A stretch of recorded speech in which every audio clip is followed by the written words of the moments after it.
Good morning everyone. Welcome again. Today we were discussing in previous video, as you all know, historical background of psychological disorder. In that we have already discussed about biological approach, psychological approach and organismic approach. Today we will discuss in historical background about middle age. What improvement will done in this ages. So let's start.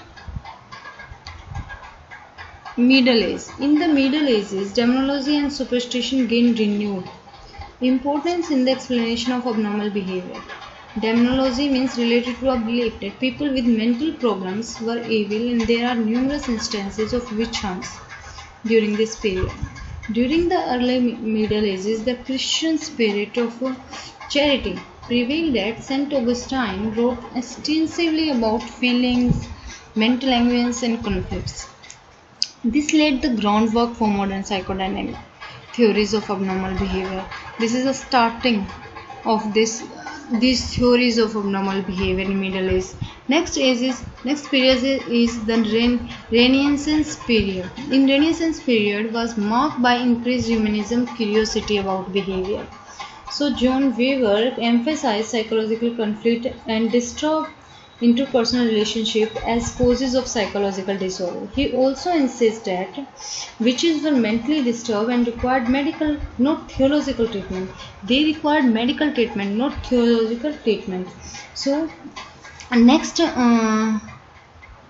ages, the ages of reason and enlightenment has come. In these ages, the 17th and 18th century were known as the age of reason and enlightenment, as the scientific method replaced faith and dogma as ways of understanding abnormal behavior. The growth of a scientific attitude towards psychological disorder in the 18th century contributed to the reform movement and to increase compassion for people who suffered from these disorders. So reforms of asylums were initiated in both Europe and America. One aspect of the reform movement was the new inclination for deinstitutionalization, which placed emphasis on providing community care for recovered mentally ill individuals. So after the ages of reforms, the later historical mode of psychological disorder. In this historical model, the natural model, medical model and abnormal behavior is a disease. All diseases have symptoms and pattern of development, and the nature model began in ancient Greece. Philosophers began to see natural causes to abnormal behavior, just like in a physical illness. They start to see like this. Next is, in recent years, there has been a convergence of these approaches, which has been resulted in interactional or biopsychosocial approach. From this perspective, all these three factors, means biological, psychological and social, play a very important role in influencing the expression and outcome of psychological disorders.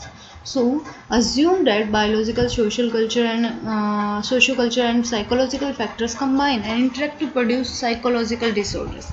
Here you can see in figure, biological influences are like evolution, individual genes, brain structure and chemistry. Psychological influence means stress, trauma, learned helplessness and mood related perception and memories. Sociocultural influences include roles, expectation, definition of normality and disorders. So this is all about biopsychosocial perspective. So today we have discussed about historical background of psychological disorders. Next time we will move further. Thank you.